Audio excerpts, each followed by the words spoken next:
Welcome back into the Rounding Third podcast. I'm Nick. We have Harrison tonight. How are we doing, Harrison? Good. How we doing, Nick? Not too bad. Not too bad. I'm heading to see the Rangers play on Thursday, so I'm excited for that. Nice. Yeah, going out to my cousin Brian and Kayla's house, and they're bringing me to Texas to watch that game. So I'm pumped for that. Nice. Well, I got to watch a near solar eclipse today, so that was pretty cool. Not as cool as going to the Rangers, but Yeah, well, I did that too because it was at school, but kind of cool. Yeah. Sean is out. He is at home nursing a 102 fever. That's what you get when you work with kids. But God bless you guys. yeah. Anyways, all right. Before we get going, we got a lot to get into tonight. Make sure that you follow and like us on Facebook. You can also subscribe on YouTube. You can also listen on Spotify and Apple Podcasts or wherever you get your podcasts. All right. Leading off tonight, let's dive right into the big topic that's been floating around this week is the number of pitching injuries and is the pitch clock to blame. So here is the list of pitchers so far that are down with UCL. So we have Cole, but he's possibly starting to light throw, so he's coming back, supposedly. Yeah, he's on the way back, and he said he felt great today, so we'll see. Yeah. Yuri Perez from the Marlins, out. Spencer Strider looks like he's out. He's going in for more testing, but that doesn't look good. Shane Bieber, another one, surprise, surprise, but he's out. Jonathan Loizaga, relief pitcher for the Yankees, he's out. And then we find out today that Framber Valdez is scratched due to sore elbow as well. And so just keep in mind, that's on top of Shohei Ohtani, who just had his elbow reconstructed again. Yep. DeGrom, who's already out. Alcantara, who's out. Robbie Ray, who's out. Shane McClanahan, who's out. Walker Buehler, who's out. Lucas Giolito, who's out. Felix Bautista, Dustin May, Andrew Painter, Shane Baz, Kumar Rocker. I mean, these are all elbow injuries in the last year. Yeah. So, Harrison, do you think the pitch clock is to blame? Well, so I'm gonna give a wicked cop-out answer here, Nick. I think the pitch clock is part of the problem. Okay. I do think that the pitch clock is making the issues we have worse. And what I mean by that, and we talked about this last year, when they announced the pitch clock, the first thing I said to you guys, and you all agreed, was this can only hurt pitchers over time. Yeah. Because what people don't realize is that the art of pitching it's not a brute force strength thing. This is not like being a running back and grabbing the ball and running through the line. This is the synchronization of various parts of your body.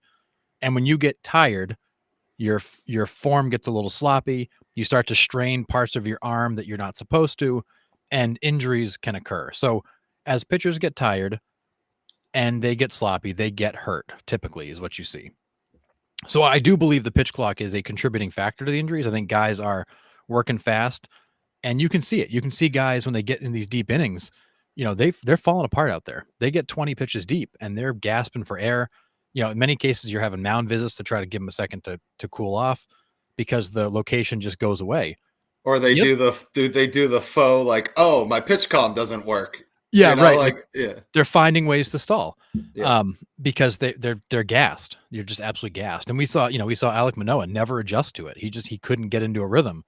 And we've had a lot of pitchers since the middle of last year go down with arm injuries. So I do think the pitch clock is part of it. I do think fatigue is a part of it, but I don't think it's the only issue. And I think you've got other theories along those same lines. Yeah. So I'm right with Morgan right here. It's the arm fatigue, probably partly from the pitch clock, but it's also with all these sabermetrics that are coming out with spin rate and break and like all of this stuff. These guys are throwing max effort for 4 or 5 innings because the way that the managers have been doing this is, hey, you get me to the 5th inning, through the 5th inning, you get your win, I just go to the bullpen. Yep. We look at Blake Snell. That's how he's been managed the last 2 years. I mean, he's managed that way since 2017. Right. But I agree with Morgan. The pitchers don't pace themselves anymore. Nope. Like gone are the artistic pitchers. Pedro Martinez, Greg Maddux, right? Pedro Martinez could throw 100 miles an hour every time if he wanted to. But he didn't. He kept his fastball around 94 to 96. And then if he had to giddy up to get one by him, he could hit 99. That's the difference. Is now everyone's throwing 99 on every pitch, with a wipeout 93 mile an hour slider. Nobody's body, I don't care how good a shape you are in, you are not going to be able to handle that type of pressure. It's a ligament. It's not muscle, right? Your Right. ligaments can only handle so much, even if you're a pristine athlete. My ligaments, well, I'm a bad example. Yeah. You did say pristine athlete, right, Nick? I did. I'm in good drinking shape. That's about it. But I'm in men's softball league shape. not even that anymore. But you know what I mean? Like everyone's ligaments are pretty much constructed the same way. It doesn't matter how many weights you lift. Your ligaments are your ligaments. It's only the strength of what you got. Ligaments are effectively nothing more than human rubber bands. I mean, Exactly. think of a rubber band. It only has so many stretches on it before it goes. It just snaps. Right. So I agree with you on the pitch clock for sure. Like it is tiring these guys out. The mechanics get all sloppy. And then that's when the extra stress from like your back, your legs, your knee, your elbow, like shoulder, everything gets all out of whack. But I am a firm believer. I'm with Morgan. It is because they throw as hard as they can for 4 to 5 innings.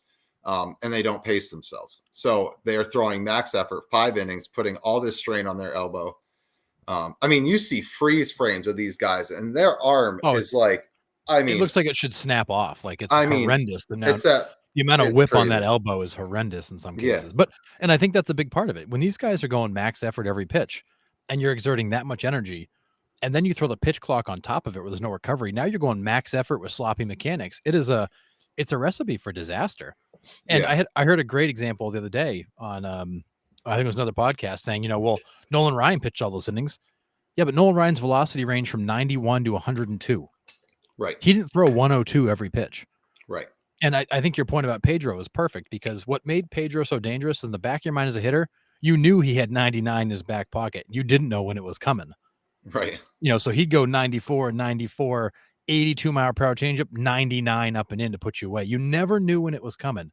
Randy Johnson was the same way. There were games you'd see 92, 92, 93, 101 out of freaking nowhere. Right. Because it was always there. Like it was almost like having another pitch in your arsenal.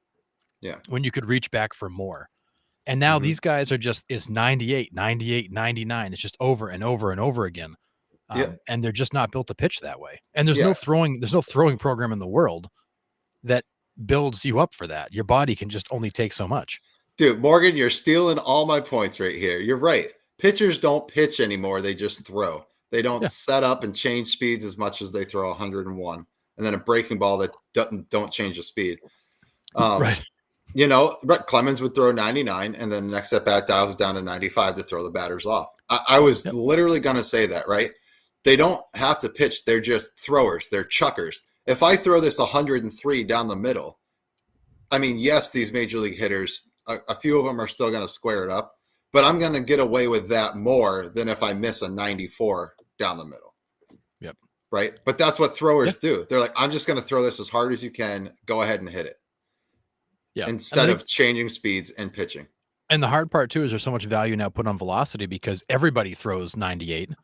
You don't throw 98, then you might as well. Then they think that you're, Jamie Moyer out there where you can barely break glass with your fastball because it's just expected you're going to throw that hard. But it's not viable. And then I think you throw the pitch clock on top of it, and it makes it worse because these guys are chuckers with questionable mechanics already.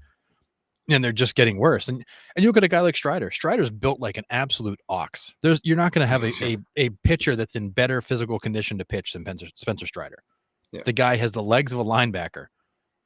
And even as good a condition as he's in, even his body gives out. He only can get it so far. Yeah. And you look at a guy like DeGrom, who's throwing 99 miles per hour consistently on his little frame. DeGrom's a tall guy, but he's a slender guy. Then you got Strider's built like an ox. They're throwing the same velocity. That has the same effect on your body. Only difference is Strider's got more muscle and bulk to absorb that, where DeGrom doesn't. And I think that's why DeGrom's where he's at. His body literally just cannot handle what he puts it through. Right. And that's what I said was like, I think I said it last year when we were talking about DeGrom was like, these guys have almost too much talent for what their body can handle, Yeah, 100%. which as a coaching staff, as a strength and conditioning staff, you need to have a sit down meeting with your front office and be like, hey, we got to dial these guys back. Like, we're not going to have anybody left to throw. We're going to see Miguel Sano out there on the mound more than not, like last night, So because we don't have any pitchers. Can I make a point that's going to make you really happy, and I'll let you rant here for a minute and get on your soapbox? Let's go. You know when this all changed? When you put the nerds in the front office.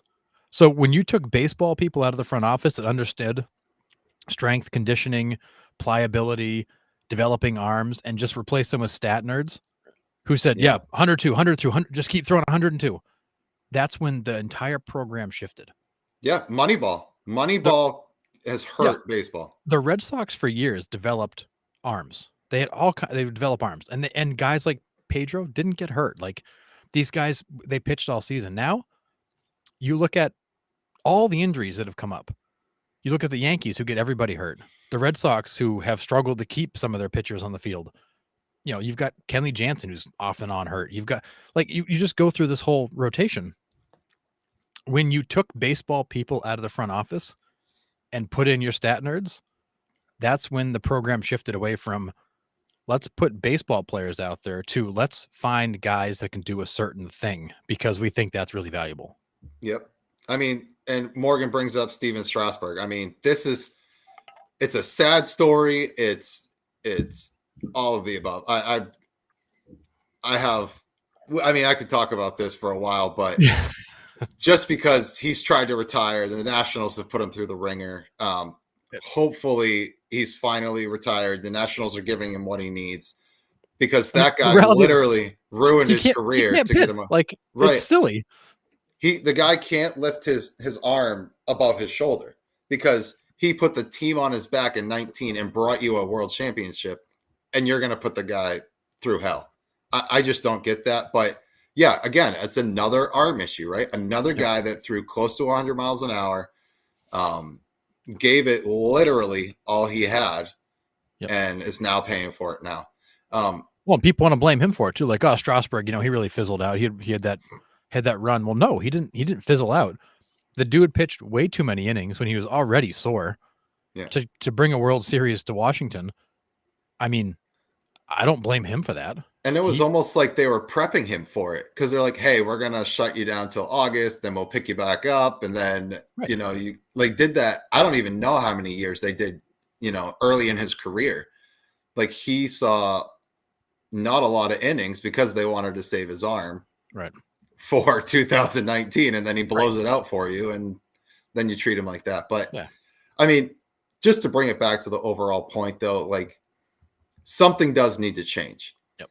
I don't know if MLB will touch the pitch clock because what is this all about, Harrison? It's all about this. It's all about the money.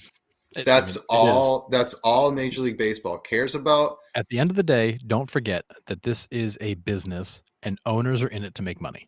Right. And listen, I got 6 other guys in the minor leagues that can also throw 100. So I'll have them come up and ruin their careers and we'll just move on.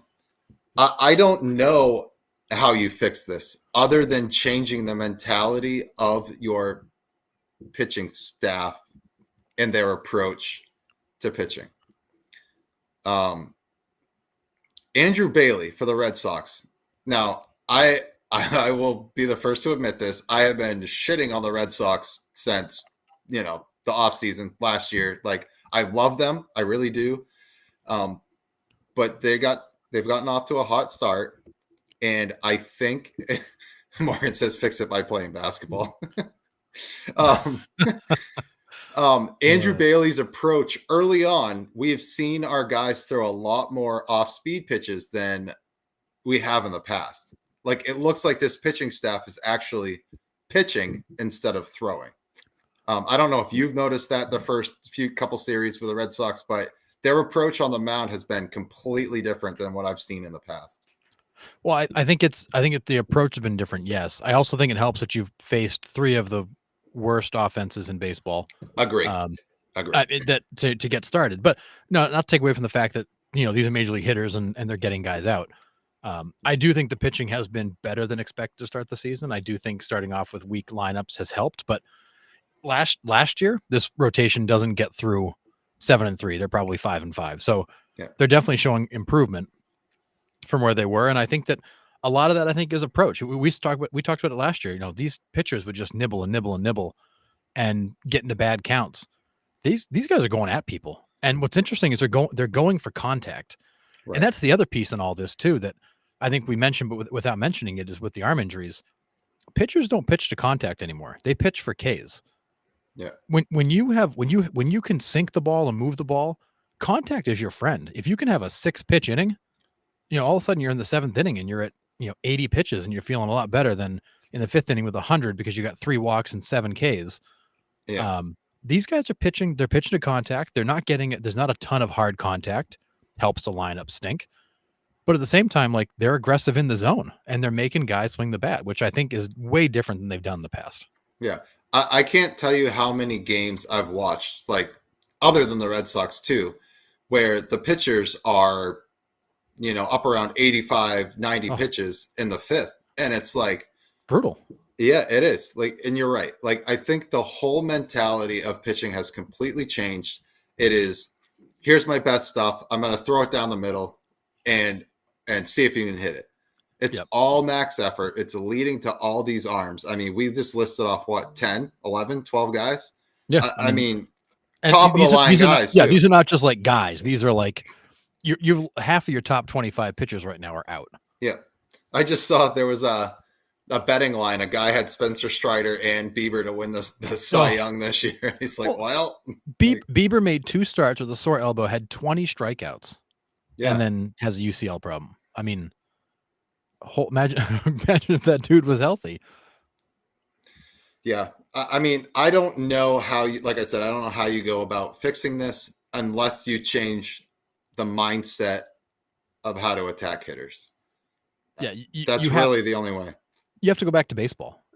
You can't keep playing this sabermetric stat game. You have to go back to developing baseball players, and guys are going to be around. And that's been the big takeaway from all this, and why MLBPA and MLB are now kind of firing shots back at each other. And then Garrett Cole even stepped in and said, "Guys, this is ridiculous. You sound like divorced parents. Yeah. Sit at the table and figure it out, like big boys." No, because you have to admit the first step in fixing anything is admitting there's a problem. You have to admit this is broken. Okay, now let's look at why. Why is it broken?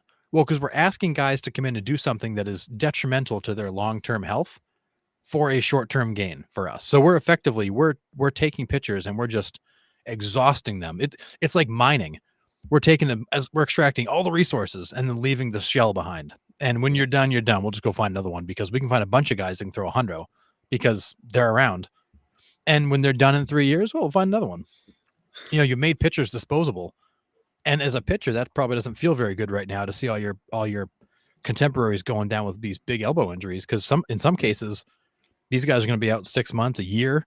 Yeah. They got to come back, and you're never the same. It's not like this is not like Tommy John where you're getting a brand new ligament. Like, you're just getting it patched. It's getting sewn back together. It's going to go again. It will. It's not a good situation, and they've got to get in and actually identify the fact that the game has changed, and it hasn't changed in a good way. Yeah. If I'm in the camp that if it was muscle injuries, like if it's pulled backs, it's strained shoulders, it's forearm flexors, then it's a pitch clock problem, right? Because these guys aren't used to just getting the ball throw, get the ball throw, get the ball throw. But these are ligament damage. Like, this has nothing to do with your muscles. Well, maybe it does a little bit, right? Because you're putting that extra strain if you're bulked up, whatever. But it's how they're pitching. It's how they're attacking hitters that I think they're having the elbow issues, which I don't think comes down to the pitch clock. It's how they're pitching. I mean, like you said, the fatigue factor does matter. Yeah, this issue's been there. It's been bubbling below the surface. The pitch clock has just sped it up. Yeah, it's made it all come out a little faster. Yeah, Morgan, I don't disagree with this. I think we might have a serious lockout problem if this continues this way. Could be. I think you're also going to see the fans go, "What the hell?" Like, I'm buying tickets to go see these guys. None of them are here. Like what? It's the one I rail on the NFL about this. It doesn't matter. Every single week there's some big marquee matchup you don't get to see because somebody's hurt. Like always, it's inevitable. There's going to be guys out. But baseball, like you could count on the matchups, and you can't count on that anymore. Like you've got so many guys that aren't there, and more that are going to fall out. Yeah. I mean, who are you going to come August? Who the hell's going to be leading the Cy Young race? A bunch of people we don't even know probably because all the front end guys are going to be gone. And Chris Sale looks good. I mean, honestly, like, I mean, right now, fill out your ballots for Garrett Whitlock because he might be the only guy standing. Like, who knows? Oh, Ronald Blanco. We'll get to him in a second, but yeah, right. Good point. He's probably the early favorite, but I mean, it's crazy. You cannot have all this marquee talent fall off. At some point, the fans are going to say, what the hell's the point? Yeah. It's not worth watching. I agree. And I mean, I get it. Like these major league hitters are good. They're really friggin' good. And there's pitchers that are out there that like these guys can time up a bullet, which, half of them probably can, no joke. But that just goes back to you aren't pitching to these guys. You're throwing to these guys, right? You can throw anybody's timing off if you pitch correctly. Slider down and away, fastball up and in, change up down and away, change the eye level, change the side of the plate. And these guys have them. They have these devastating splitters. They have these devastating wipeout, sweeper, slider, cutter things, whatever they're calling them nowadays. Like they do have the ability to change speed. They just don't because the analytics say, I got to throw it 103 past this dude. Well, and as you alluded to, and we can dive into Ronel Blanco here a little bit more, but what has made Blanco so unhittable to start the season, his fastball ranges from 92 to 97, and then he throws a changeup. He's actually pitching like an old school pitcher in the sense that he's pitching to contact and he's mixing up velocities. And I would argue what made Greg Maddux so good was that he would throw you that two-seam fastball all freaking game, and it would move and you'd pound it in the ground. And he'd get to the seventh inning with 75 pitches thrown, 12 ground outs, 4 pop outs, and like 5 Ks. And you would be so mad as a hitter because although you could see it clearly, still couldn't hit the damn thing. Because that was like Framber Valdez. Like when he's on, it's curveball down in the zone. It's that devastating sinker, and it's just pounding him into the ground. Like the grass in front of the grass in front of home plate's just wore out because it's just pounding balls in there. But like that's the old school approach. Now it's all about it's Ks. That's why you're seeing guys, Blake Snell, ton of walks, tons of Ks, 5 and a third innings on average, wins a Cy Young. Like now you're basically telling the world like, hey, we want to see more of that. Yeah. Like, which crazy. Again, I mean, fans like seeing guys that throw hard. Like it's fun to watch. Right. And exactly. So I don't know, just to kind of wrap it up. Like I think the arm issues aren't necessarily, the pitch clock isn't the primary problem to me. It's the approach of how these pitchers are handling their outings. It's how managers are managing their guys, telling them to go out and throw max effort, get me through the 5th inning. I'll go to the bullpen. These guys aren't pacing themselves for a 9-inning, 95 pitch outing. They're like, I can throw my 95 pitches in this 5-inning stretch and be good. That's the difference. Well, it's like Garrett Cole. I got hurt because I got hot too quick. Why are you getting hot at all? Right. In March? Right. In February and March, like what are we? Does anybody give a shit what the velocity is in friggin' March? Like, no. What are we doing here? But yeah, I don't know. I'm with you. The issue's been here. The game has changed. The pitch clock is just bringing it out faster. But it's been there. We've seen this. We've seen these guys, missing starts and needing time, and 6-man rotations have been in conversation now for a little while with some teams trying to protect guys' arms, and they are just extracting the resources from these guys. And when they get hurt, they cast them aside and bring up the next one. I mean, and we have seen arm injuries in the past. Sandy Koufax, we're pretty sure that he was a UCL tear that ended his career shortly, but they didn't have Tommy John surgery back then. Yeah, it wasn't Nolan Ryan, right? As sad as it is, his last pitch, blew out his arm. Like, Yep. I But he mean, was 45 years old when he did it. Exactly. I was just going to bring that. He wasn't 28. He was 45. Right. He's an anomaly because he pitched from 66 to 93, which is, I mean, in itself ridiculous. But yeah, bananas. But I mean, so they do happen. But I mean, like you said, these guys are blowing them out in 26 games, not 26 years. Like, that's the difference. Yeah, I mean, Like, Shohei Ohtani's been in the league for what, 6 seasons? He's had 2 Tommy Johns. Yeah. Well, the second one wasn't Tommy John. Yeah, sorry, it was the kind of like, but not exactly Tommy John. But it's like another guy, max effort guy. It's gas. Yeah, and it was right after that one hitter he threw in Detroit. I'm pretty sure that again, he maxed effort for 9 innings, and he's like, "Yeah, I'm toast." So, yep. I don't know. All right, so let's get into the first no hitter of the season. Ronald Blanco for your Houston Astros. 14 scoreless innings to start the season. So last night I texted you guys and I'm like, man, we're on watch again. He was through five and then gave up a hit in the 6th. But Adolis Garcia finally broke it up. Yep. On a great piece of hitting too. Yes, it was. It wasn't like it was a missile. Like, he worked hard for that. Yeah. But this guy had only pitched max 6 innings in his career in one stretch. Yep. He goes out, throws a no-hitter in 9, then comes back out last night and throws another 5 no-hit innings. Yeah, he only made, was it 8 career starts coming into the season?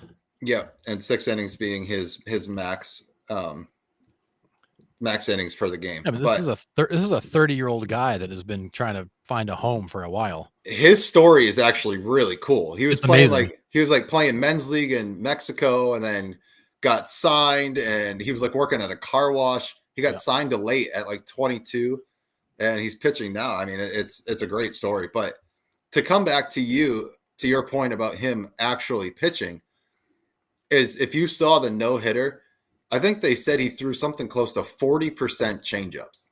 He threw a ton of them, and he was throwing them for strikes. It was, here it is, hit it. Right.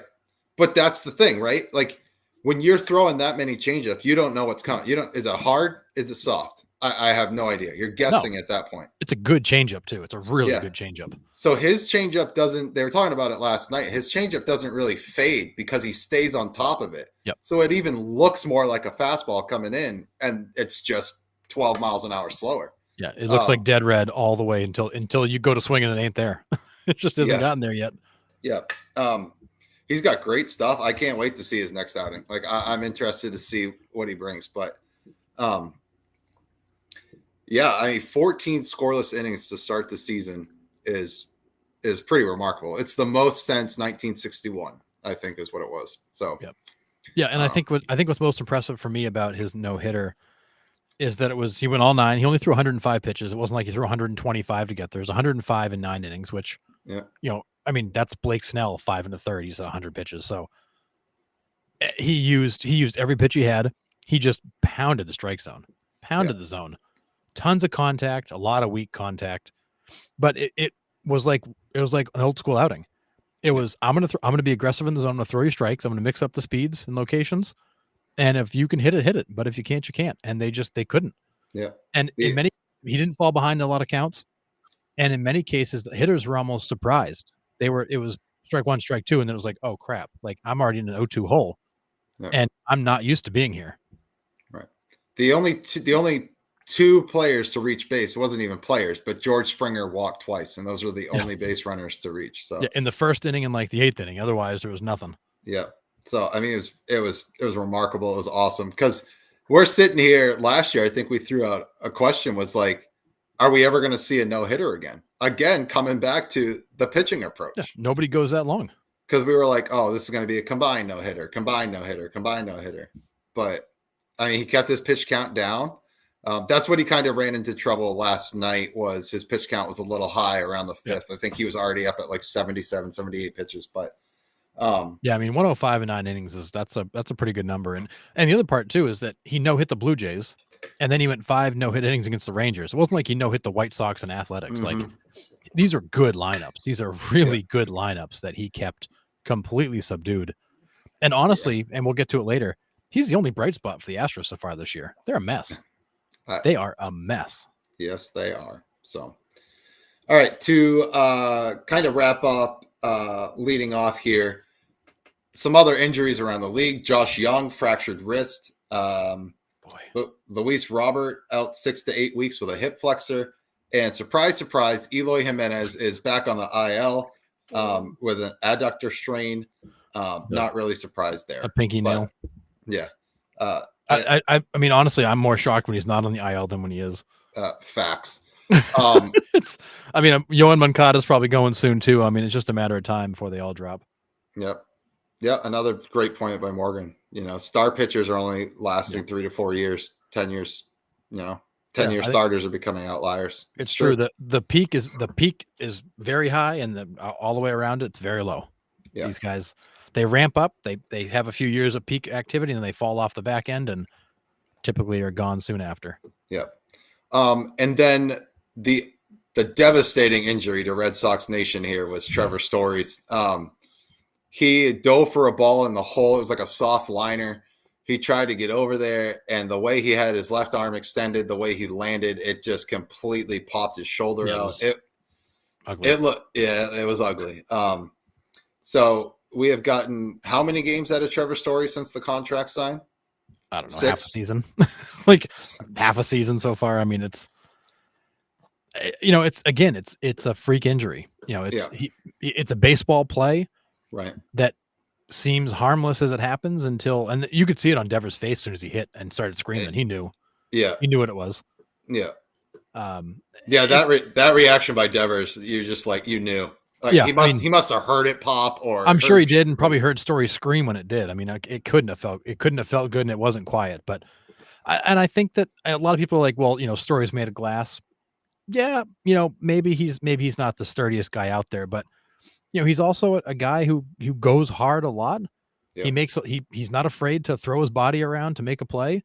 He was making a baseball play, didn't land good, and here we are. And hopefully it's not a long-term thing. I think they put him on the 10-day, pending some more kind of tests on the shoulder. But as we've seen with shoulders, those things, depending on the extent of the dislocation and kind of how everything comes back together, those things can be anywhere from 2 weeks to 3 months. Like you have no idea how long it takes to come back. And not only that, but then you got to get him over the hurdle of realizing that he can move his arm again. It's not just going to pop back out. There's also a mental component to that. I agree. And then I wanted to touch base. So I'm wearing my Charlotte Knights hat because I looked real quick and I saw that the Norfolk Tides were in Charlotte. So Thursday night, I turned to my wife and I go, "Hey, we're going to Charlotte. We gotta go see we gotta go see these kids play before they get up to the big show on the Orioles here." So I got to see Jackson Holiday. I got to see Heston Kierstead. I got to see Kyle Stowers. These kids are ridiculous. I mean, I don't even remember the first game. I think it was Thursday or Friday night of last week. They put up like 25 runs. Yeah, 26 or something like that. Yeah. So I was like, yeah, we got to get out there and see him. So, well, you sent us the pictures, 10 zip after one or two? 10 zip after the top of the first inning.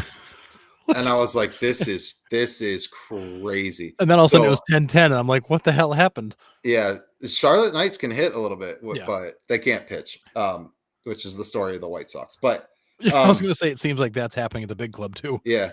But Jackson Holiday had a weird game. He was like 0 for 3 with 3 walks. So, it was a weird game. But Heston Kierstead hit a ball, no joke, probably about 450.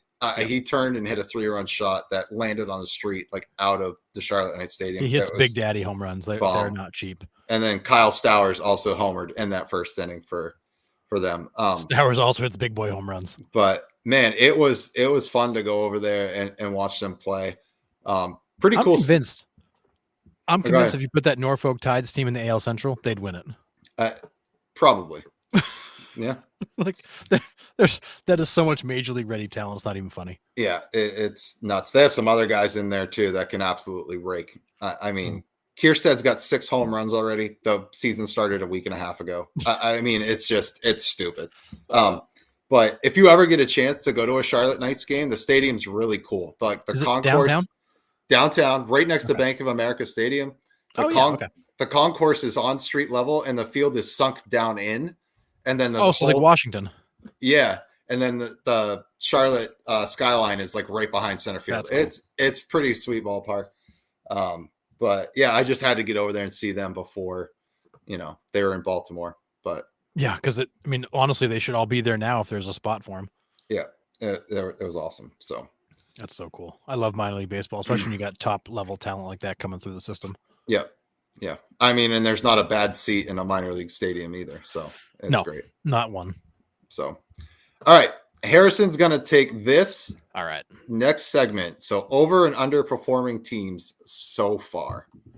All right. So as I'm watching baseball, like I'm seeing some of these team records, and I'm going, man, like that's not who that team is, or that seems about right. So I thought it'd be fun to kind of hit Nick rapid fire with, kind of over under. Like, is this who they are, or are they have they overperformed or underperformed our expectation, or where we think they end up? So we always start in the AL. Let's go to the NL to start. NL East. The Atlanta Braves currently sitting 6-2. They are who we thought they were. They are who we thought they were. Okay, good. Philadelphia Phillies. This is a good one for you, Nick.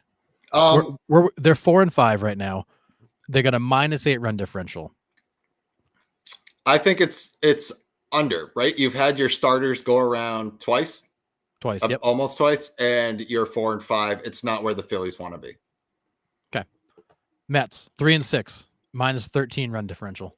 They are who we thought they were. Fair enough. Washington Nationals 3-6, -17 run differential. Yep. They are who we thought they were. Fair enough. I thought the Nationals would be better than this, but that's a lot of young guys. You just don't know what you're going to get. The schedule also early is weird, right? Because we'll get to them, but the Red Sox played 3 chump teams. Well, the Diamondbacks played the Rangers and the Braves, and cream of the crop. Right. So we'll get to that, but schedule does play a part in that. I understand that. But the Nationals are who we thought they were. All right, and to gonna close out the NL East, the Miami Marlins finally got a win. They are 1-10 with a -32 run differential. The Norfolk Tides should replace them at this point. We said it. Alcantara's out. They, Pablo Lopez has been gone. They lost. What's the other pitcher's name? Yuri Perez. Thank you, Yuri Perez. Like they got nothing. That offense was. They got outscored last year. They made the playoffs with a negative run differential. Right. They're not. There's just they don't have any pitching this year. Last year they did. The offense is still wretched. So yeah, I think they stink, and that's what we're seeing. Yeah. I will give them some credit though. They've played nothing but better than 500 teams. So right, they've had a tough start. Yeah. All right, NL Central. Pittsburgh Pirates sit at 8-2 with a +18 run differential. Definitely over what people think. But if we look back to as early as last year, they also started come on a red hot tear for the first 3 months. So, yes, they're overperforming from what we thought originally. But we'll see if it lasts. Yeah. But I would say over. Fair. Milwaukee Brewers 6-2 +10 run differential. For me, I think this is over 2. Yes, they've played the Mets. They've had a semi-soft schedule. I think the Rockies were thrown in there too, possibly. They've played 0 games against teams over 500. Yeah. So it's, I think, just kind of as expected. Okay. Chicago Cubs 6-3 +16 run differential. They are who we thought they were. The Justin Steele injury was tough. I think the Cubs are where they're supposed to be. They won 2 out of 3 against the Dodgers, like Morgan just pointed out. So they are beating good teams. Their offense is great. They put up some runs. Imanaga looked really good in his 2 outings. Yeah, he did. So somebody that the Red Sox could have gone after, but didn't. But Imanaga is the real deal. That guy's got some stuff. It's cool to watch. So if you haven't seen an outing from him, you really should get on it. He's got good stuff. Another guy that attacks his own too. Yeah. He's fun to watch. All right, Cincinnati Reds 5-4 +7 run differential. They're too young, man. I think that's still what they're battling. Their young pitchers still haven't quite developed, other than Hunter Green, who's towards the top there. But I put them at like level. I think they are who we thought they were. Okay, St. Louis Cardinals 5-5 -5 run differential. They stink. They really do. I'm switching my pick now. It's the Cubs in the NL Central. I cannot roll with that Cardinals team. They played the Dodgers to open up the season, but they didn't even look like a competitive baseball team. I mean, they stink. So that's my thought on. They gave up what 2-3 run lead, three plus run leads out there. They look lifeless out there. Yeah, Morgan, you were right. I'm officially changing my pick to the Cubs because the Cardinals stink. Yeah, I think the Cardinals are better than this. I just don't think they're as much better as we thought. Yeah, I think that Arenado something's going on with him. He doesn't seem right. Goldschmidt is still not right. Like he's 38, man. Goldschmidt's old. I know, and I think that's the problem. I think we remember these guys for who they were 3-4 years ago, and they're not those guys anymore. The pitching staff is still wildly inconsistent. The bullpen is a hot mess. And I do think that you have to start to look at Ollie Marmol and say, can this guy manage this level? Because he's made some decisions that make you scratch your head. Yeah, I mean, you do have Sonny Gray coming back in a week Which or helps. two. It will help, but I don't think it takes the Cardinals out of the basement. They stink. Honestly, I think it's going to be Cubs and Pirates. If the Pirates can stay hot like this and put up the runs they are, O'Neal Cruz can stay healthy. That kid's ridiculous. Yep. And the Pirates pitching is over for me. They're good. Well, and there are people that rated them top 10, rated that staff top 10. That's a sneaky good pitching staff. Yes, but it is sneaky good. So you got Mitch Keller and the guy we saw in Baltimore. He dealt. Was it Oneta or Oviedo like, or Oviedo? Yeah. Yep. He's a huge dude too, but he can deal. Yeah. So I think the Pirates are over, but I'm kind of pulling for them. I want the Pirates to be good again. Yeah, so. I'm pulling for the Reds and the Pirates. I want to see these young teams start to move up. I think the Reds are better than this. They've stolen a couple late games. They've blown a couple of late games. I think they'll settle out. But I think the Cubs are going to be pretty steady. I think the Pirates and the Reds are kind of the wild cards here. I agree. All right, NL West, Dodgers 8-4 +9 run differential. Mookie Betts is a cheat code. Moving on. Yeah, but honestly, I think the Dodgers have real issues with their pitching. I do too. Their starters have been okay. Their bullpen's not been good.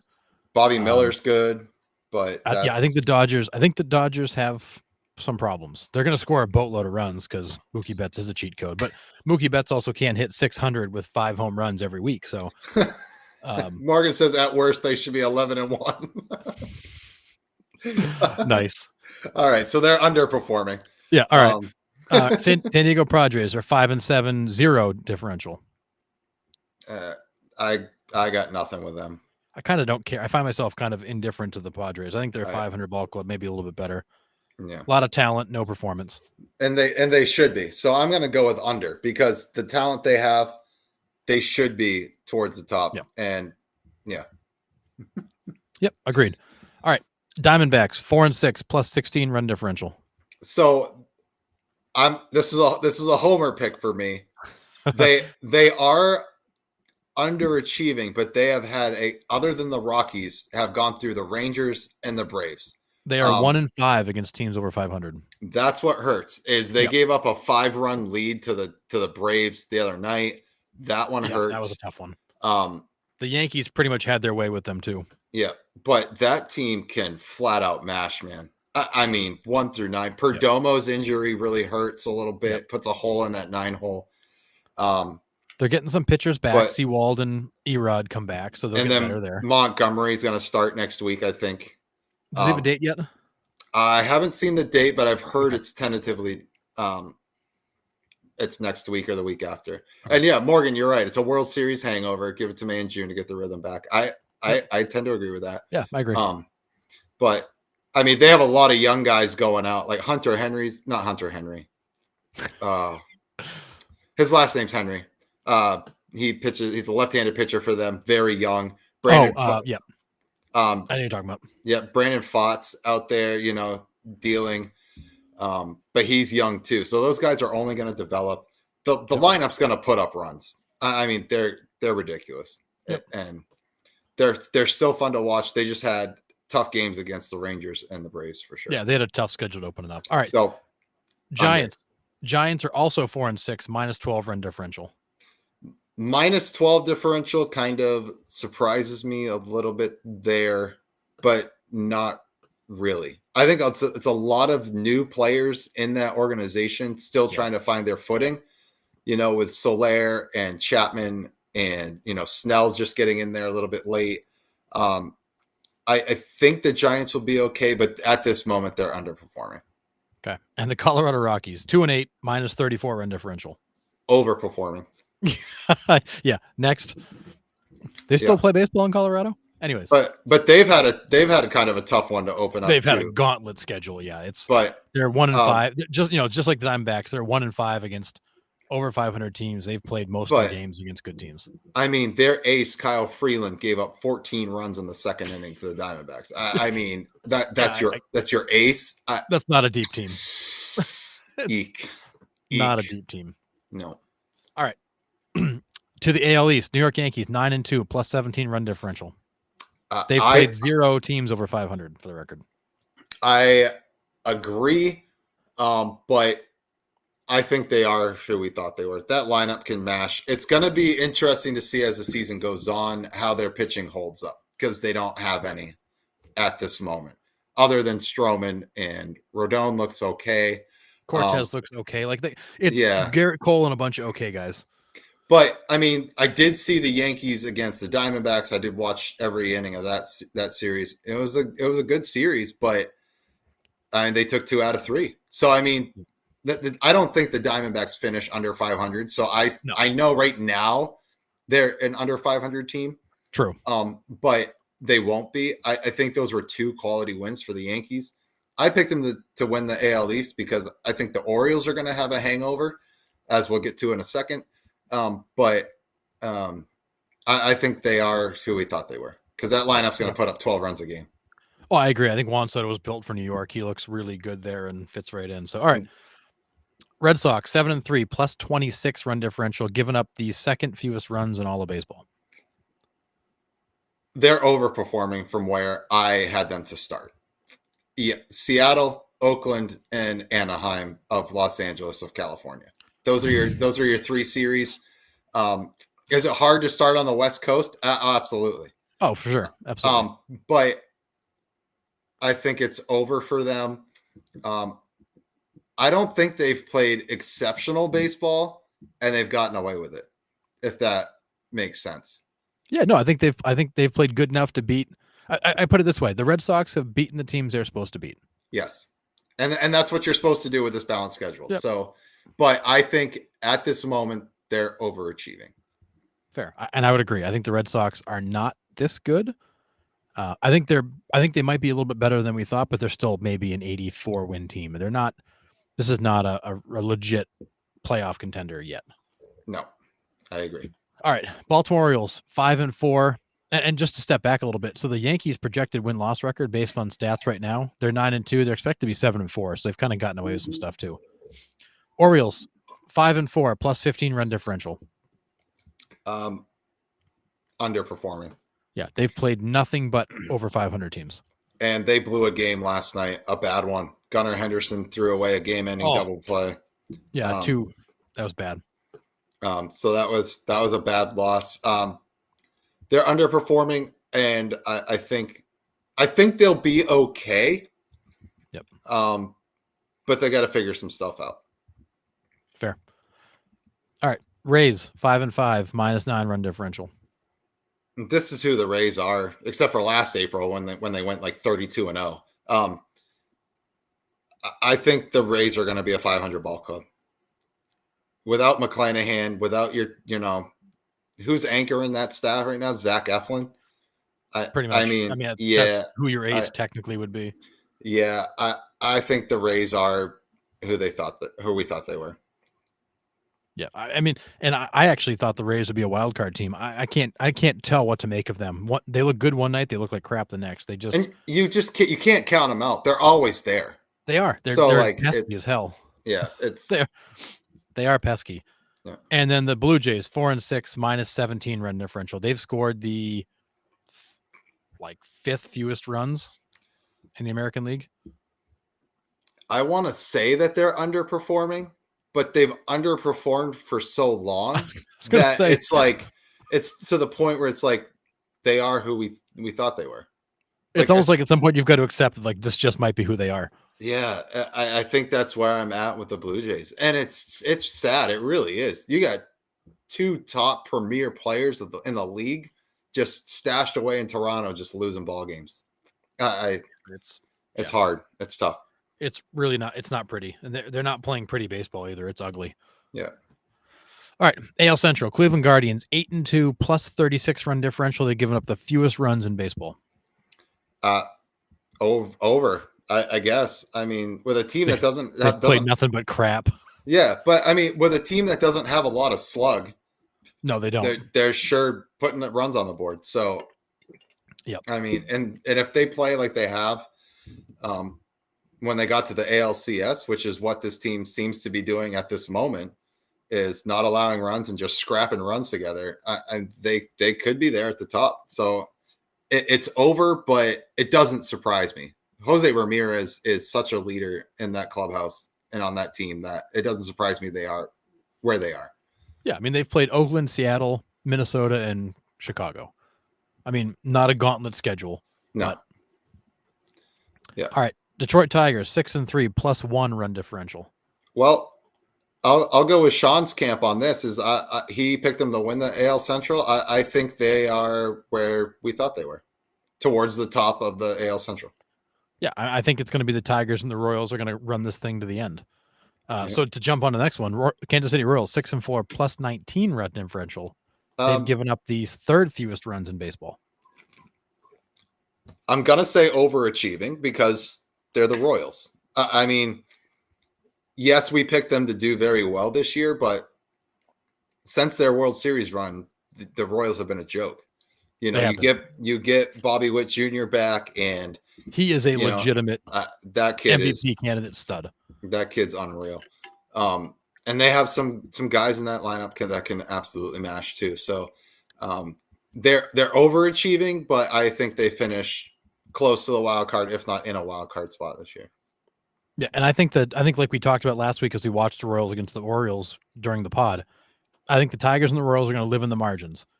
It's going to be tight.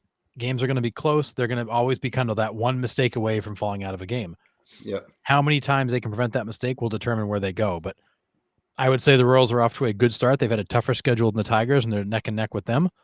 But they are always going to be one mistake away from falling out of a game. And they have a couple of like walk-off losses, right?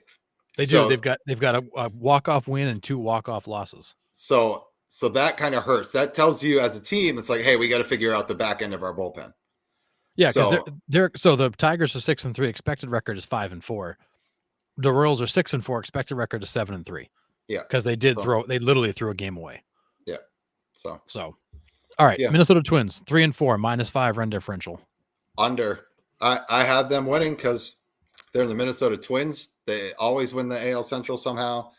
But Royce Lewis going down, losing Sonny Gray, somehow Byron Buxton's still playing. But they're underachieving, I think, at this moment. So the Kansas City Royals so far this year have scored 44 runs. The Twins have scored 21. Yeah, that's not good. No, they look terrible. Not good. And the Chicago White Sox 1-9 -30 run differential. So on to the AL West. Yep. Over. Yeah, I was going to say the fact that they've won anything is shocking. All right, AL West, Rangers 6-3 +23 run differential. They are who we thought they were. I mean, we always knew that lineup can hit. Dane Dunning looked great in his outing last night. He's got some stuff. He does. And if these guys can hang on for if and when DeGrom, Scherzer's supposed to be back here. He's saying on ESPN last night, he said in the next couple of weeks, like he's starting his rehab and throwing Yeah. and stuff. So I think that they're cautiously saying it's probably like a May/June May, time frame yeah. when he gets back up, but he could be sooner. Which is fine. But I think this lineup is talented enough to hold them over until they get back. So what impact we'll does the see. Josh Young injury have? Well, you can slide Wyatt Langford to third base. He is so good, for the record. Yeah. Oh my goodness. Probably not your, first choice to put him there because he does cover so much ground in the outfield. But I mean, it hurts. It's a big stick in that lineup. But is Josh Young another one of like snake bitten injury guys? Possibly. I think he might be another what if guy going down the road. But the Rangers have Nathaniel Lowe coming back within the next week or two. So that's going to help a little bit too. So that's a good point. I think they'll slug their way to stay in it, hoping that these pitchers get back by June-ish. Because we all know offenses go hot and cold. So we'll see if they can carry them and stay hot until then. But they are where we thought they were at this point. Fair. All right. Angels 5-4, -12 run differential. I mean, you're 5-4 with a -12. I think you're kind of overachieving. Yeah. Projected win-loss would be 3-6 with the same. Yeah. So I think they're overachieving at this moment. Yeah, I mean, 41 runs scored, not impressive. What is it? Mike Trout's got 4 home runs and 4 RBIs. Yeah, he's only driven himself in. Yeah, that's pretty brutal. So yeah, that's horrendous. Anthony Rendon finally got an infield single and got a standing ovation from the crowd. So his first hit in 5 years. Good for him. Basically, yeah. Seattle Mariners 4-6, -21 run differential.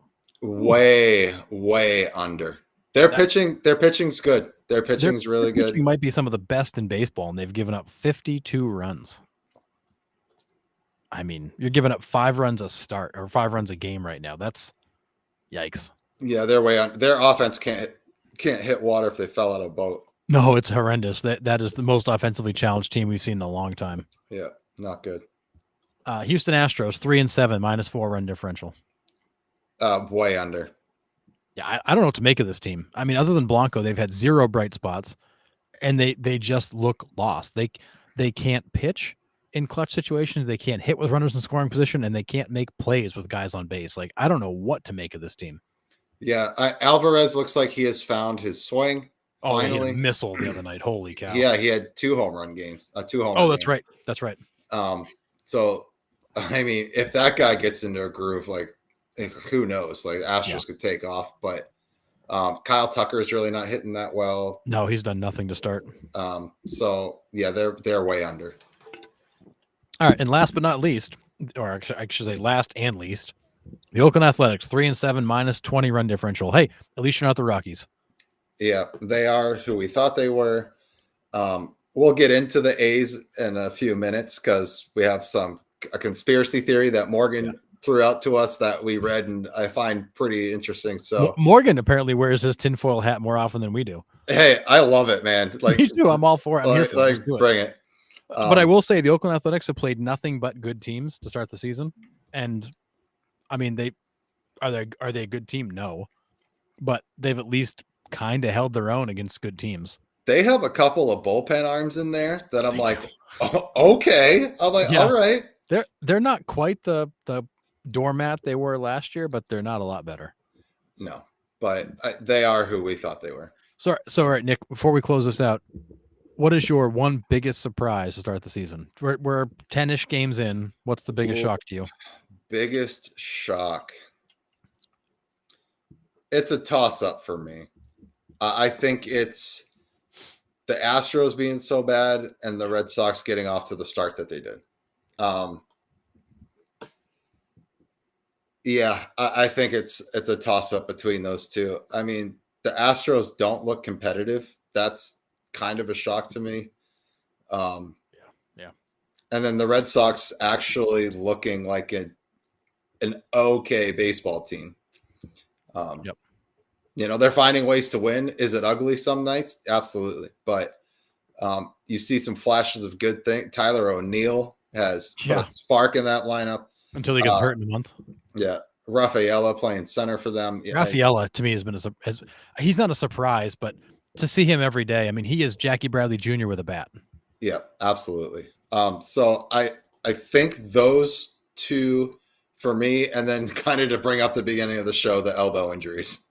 But yeah, every pitcher dropping. Yeah, but standings wise, I think it's the Astros and Red Sox are my biggest shocks for both ends of the spectrum there.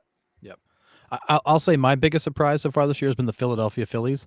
I do not think they're as good as we thought they were. I think they've got much bigger holes than we thought they had. And I am beginning to question if this team is going to hang around or not. I think for all that talent, that bullpen couldn't hold a lead in a paper bag. And the offense is wildly inconsistent. Yeah, it has been.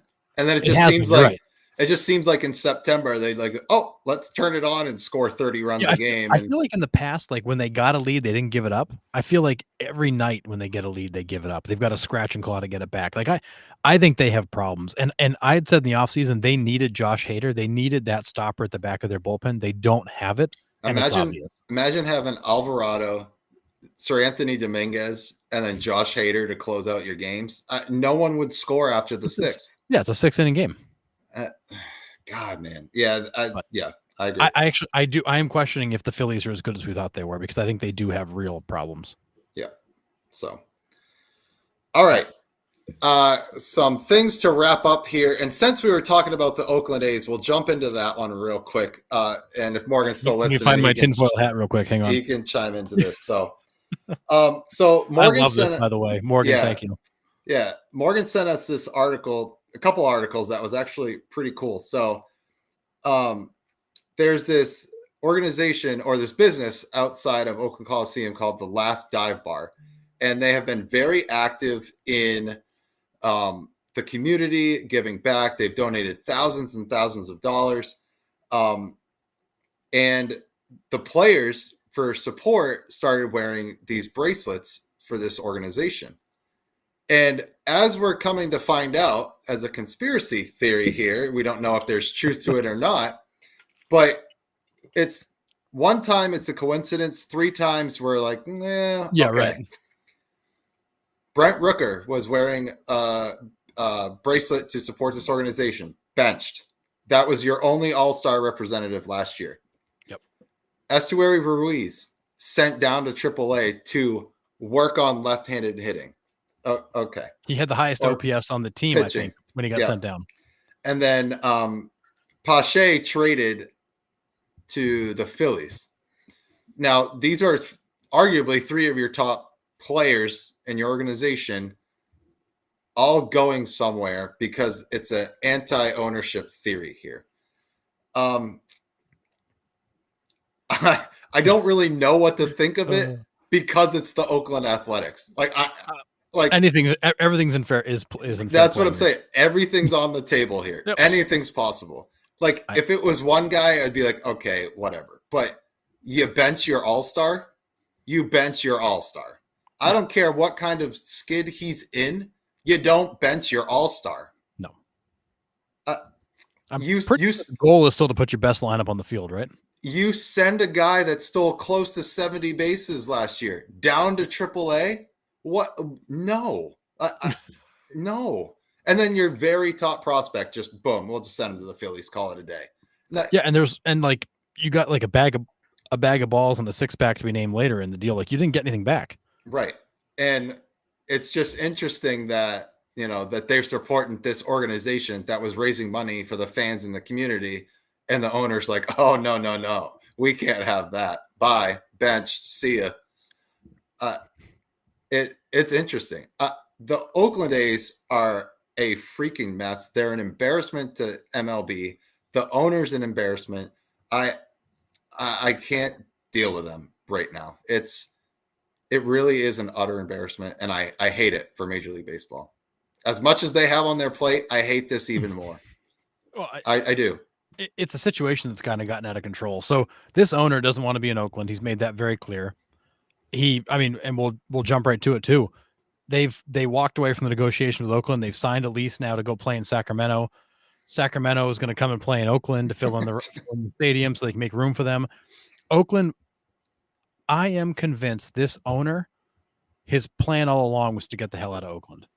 Yeah. And all he's been doing is, I mean, because this team was in the playoffs, 6 of the last 9 years until the last 2, and they've been doormats. Like, this was a team that was generally around. Like, they hung around. They produced a bunch of young talent. They were sneaky good every year, and they kind of hung around and drove you crazy with that Moneyball philosophy. But I think this owner is so determined to get out of Oakland, and I think he wanted to do it in a way where it was kind of the nuclear option. We're just going to tear it to the ground. We're going to get out of town, and we're going to go rebuild somewhere else because we don't want Oakland to benefit at all. Because keep in mind, the ticket sales. So this ballpark is owned by the city of Oakland. The ticket sales go to the ball club, yes, because they lease the stadium. But any of this upside, the city benefits from as well. I am convinced this owner wanted to drive the activity to the ground, so Oakland didn't make a dime off of his organization, right? Until he got out of town. And then that's where this conspiracy theory kind of comes in, right? Because the last dive bar was raising money for the community and the Oakland A's community. And then the owner was like, you know what? I don't want you raising money for the community around here and to give the A's a good name. Like, I'm out. So, yeah. And I don't want to, I'm not trying to say this without sounding like a jerk, but I feel like Mark Kotsay, as a manager, is clearly showing that he is just a company man. He's also wearing the dive bar bracelet last I knew, and that was in the article. All this is happening. He hasn't said a word. He has continued to just toe the company line and spew whatever he's been told to spew. I think that Mark Kotsay may have a tough time getting another managerial job in baseball after this. He's in a spot where he can't win, and it seems like he's okay with that. It's almost like he took this job knowing full well what he was getting into, and he's okay just being a pawn in the game. But I do believe this owner is so determined to screw Oakland on the way out of town that he's going to do everything he can to drive the activity to the floor, anger the fan base, and try to rally them against the city, which hasn't worked. They've been more mad at him. But I don't think he cares. I think they're going to go to Vegas. He's going to open the checkbook, and we're going to go, oh, wow, look at this. They're good again. Because he was so determined not to win in Oakland. But if you're Las Vegas and you're watching what's going on, I don't want that organization anywhere near my city.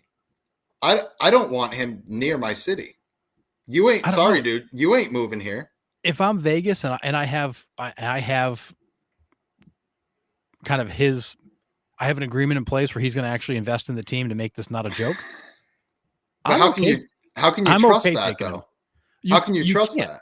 You can't, but I have to believe that there's some sort of agreement behind the scenes he made. He said, hey, look, I'm not going to do this to you guys, but I got to get out of this place.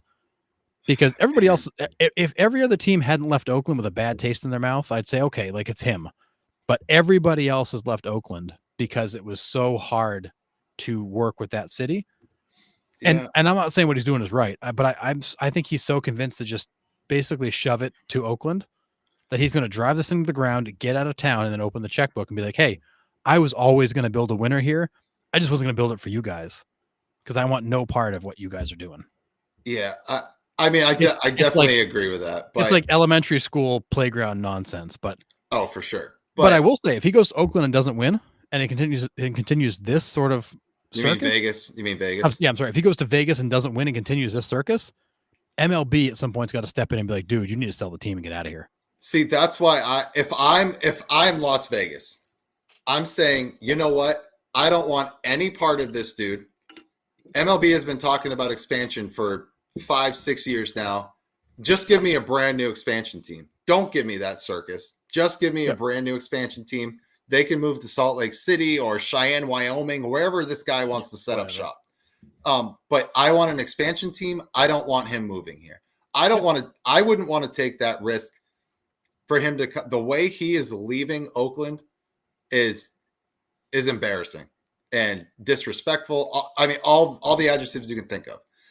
And if I'm Las Vegas, I want zero part of that because I can't trust that guy as far as I can throw him. Yeah. If you're Vegas, you have to have some level of assurance from him that this is not what he's going to do in Vegas, because Vegas it's a big draw. You're bringing a lot of people in, and you want an amenity people want to actually see. Yeah. You don't want to bring in a circus and a team that's going to draw no fans. You want to bring in a destination, because what happens? People come in, they stay in the hotels, they go to the strip, like it's a whole thing.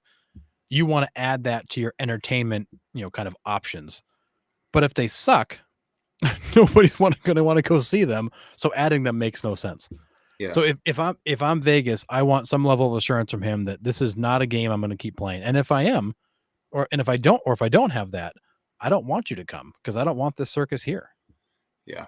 And I think you're right in that case. Give me an expansion team. I'd rather start fresh than inherit this nonsense. But absolutely. This owner, and I'm blanking on his name right now, he is loaded, and he invested in the team up until the last few years. I think it got so bad in Oakland, he's just trying to cram it to him on the way out of town. He's going to go to Vegas and build a winner and be like, nah. Yeah. Now look what I did. Yeah. I look at what Vegas did, and they rallied around the Golden Knights and oh yeah, what the Golden Knights bring to that city. Like, I think Vegas would be better off with a fresh start. Like, give me that expansion team.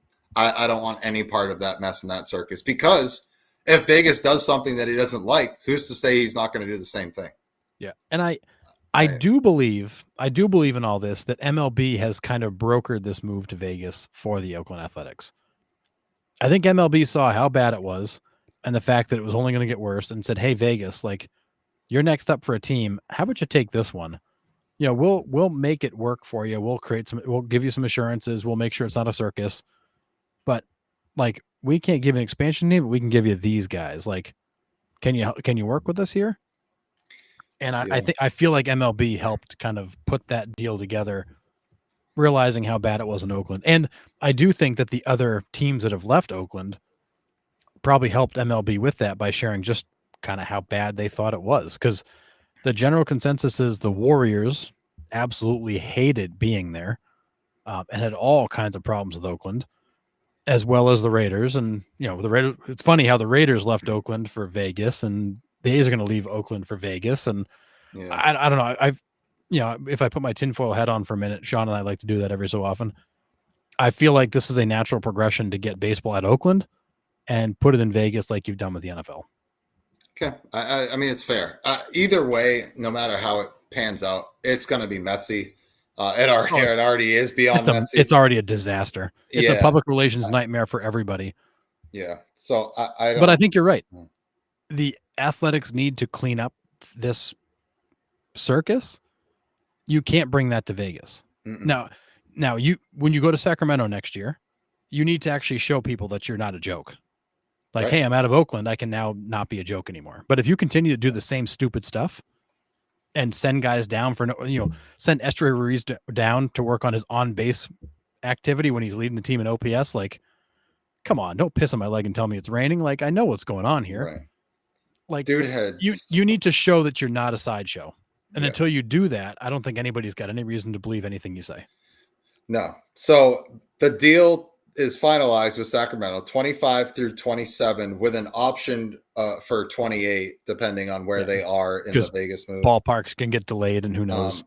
I haven't read much on the Vegas legislation part lately, other than the last thing I heard was the Vegas mayor herself was like, I don't want them here. Yeah, so the mayor of Vegas doesn't want baseball because the headache it causes. The problem is the strip is not in the mayor's jurisdiction. It's managed by the county. So this, and I think we talked about this a few weeks ago, and now we've got more details, but the strip that we think of in Vegas is not part of Vegas City. It's part of the county. The county manages the strip. The county owns and is responsible for the strip. The mayor handles everything off the strip. Gotcha. So what she's saying is this is going to create all kinds of problems in Vegas proper, but I don't control the strip. I don't want you here, but I can't stop you from coming. Gotcha. So now you've got the city and the county are kind of bickering over, I don't want this, but you're going to do it anyways. And I think it's one of those it's not that we don't want you here. We don't want you in that spot. Like we want you somewhere else. We don't need more traffic and congestion right there. Right. But that's where the county's putting you. So we're stuck with it. 81 times a summer. Yeah. 81 times a summer. You're going to drive. I mean, I hope it's more than 2,000 fans, but you're going to drive fans into this area. And their expectation is the A's are going to compete. They're going to be good. They're going to draw. And the Raiders have proven they've drawn very well. They've sold out. Even through all the disaster of their last 2 seasons, they've still drawn very well. But I mean, that's the NFL. NFL's king. NFL will always. The NFL's a different animal. I get it. You could be 0-16 and still sell out your games. And I think that's why the A's have gone into a smaller ballpark. It's like a 30,000 square foot deal. 30,000 seat deal. It's not a 45,000 square foot monster. It's all that's going to fit is 30K, and that's what they're going to get. I think the A's are thinking 30,000 fans at a slightly higher ticket price works out the same. The math is the same. We'll make as much money, but we'll make the ballpark a little more intimate. So it's not this massive stadium you're sitting in. Like you're going to feel like you're closer to the game. Yeah. So we'll see. I mean, my guess is it's going to be an entertainment venue. It's going to be kind of a spectacle at the A's games. It's going to be the lights and the pyrotechnics and the whole 9 yards to make it really fun and exciting for people. But it's not going to be a ton of people because they want to keep it to be an experience. Yeah, I agree. But they need to be good. You cannot go there and continue to suck. Yep. You just can't. You can't take the pass with you. No. All right. The last thing I had is the umpiring so far this year. 2 outs. I went to the Charlotte Knights game. They have the ABS challenge system. Love it. Everyone's like, oh, don't bring this. It's just going to add more time to the game. This was literally how fast it took. Pitch was called. Batter went like this. Umpire turned around, turned his mic on. He's like, batter's challenging the pitch. Turned around to the Jumbotron, saw it was a ball, called it a ball. Game moves on. 4 seconds tops. Yep. Like, I have seen so many egregious missed balls and strikes. Like, listen. Oh my God. There's 14 in one game against the Twins yesterday or 2 days ago. Yeah. And I get it. It's one guy, but it has been pretty consistent across the board.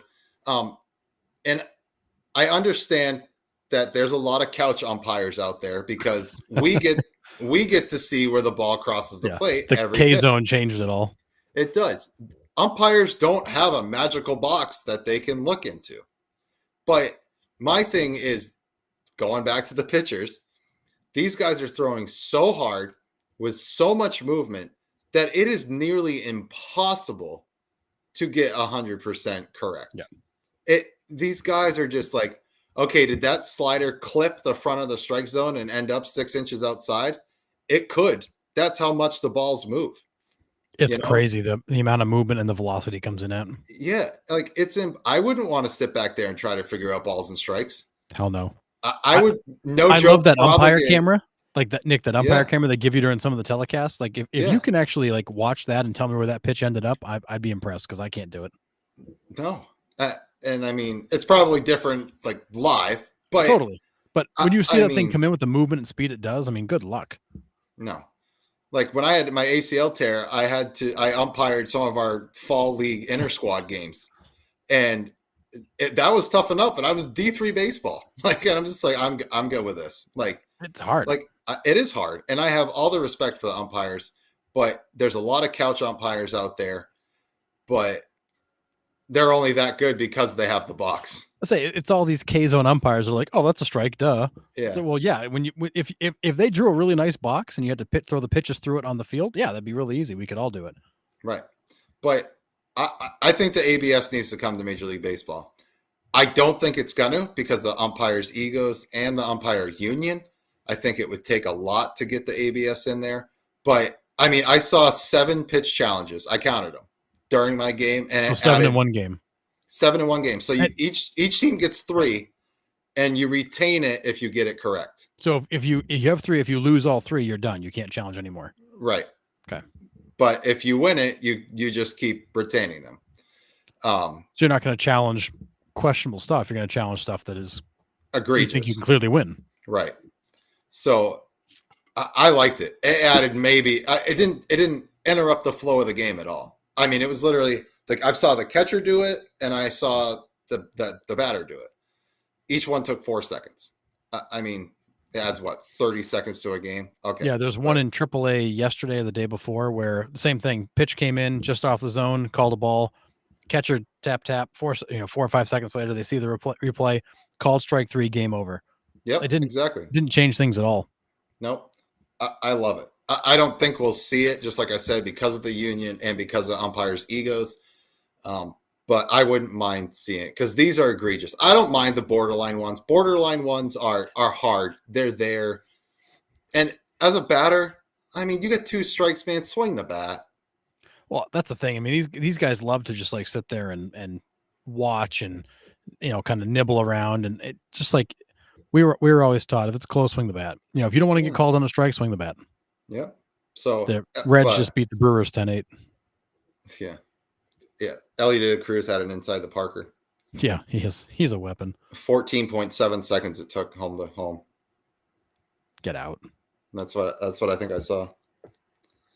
But yeah, I think the ABS needs to come for those egregious ones because there has been some flat out like 6 to 8 inches off the plate. Just awful. Just really, really bad. Yeah, there are some that have been just awful. I mean, and there's the hard part is, to your point, to start off the season, I feel like there's been a ton. Like I feel like every night there's, this guy blew 12 calls, that guy blew 15, 8 over here. It's like, and I know it's April 8th, like we're 10 games into the season. These guys are still getting their regular season form. Like I get that, but it's like you can't have a major league umpire miss 12 calls in a game every night. No, with there being no way to fix it.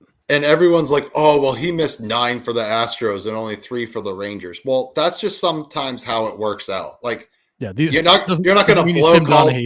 Right. You're not going to blow calls 50-50. Like, you're not sitting, I'm going to blow this one. Just for the unless he's betting Shohei's money, I don't think he's trying to fix the game. Yeah, crazy.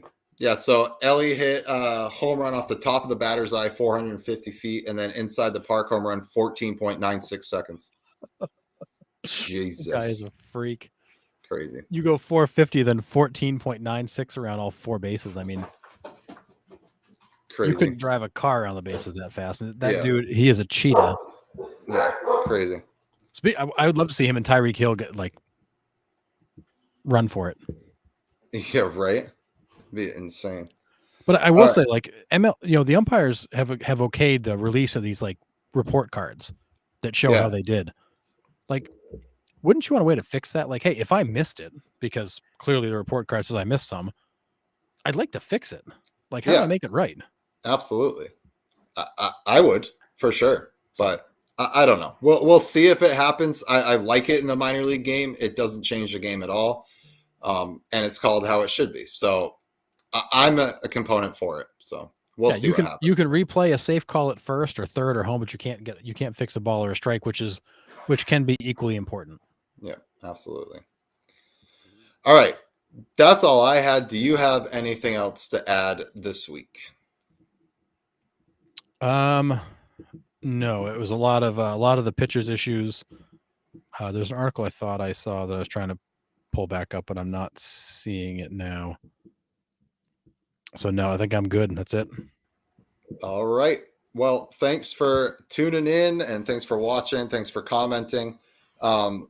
We will be back on at 8 p.m. I will be back from my Texas trip by then. Hopefully, I come in Monday morning, so I should be here for the show. But before you go, please make sure you follow and like us on Facebook. You can also subscribe on YouTube. You can also listen on Spotify and Apple Podcasts or wherever you get your podcasts. Share our reels. Keep commenting on our reels. We've had very good response to them, so keep it up. Thank you for your support, and we will see you guys next Monday at 8 p.m.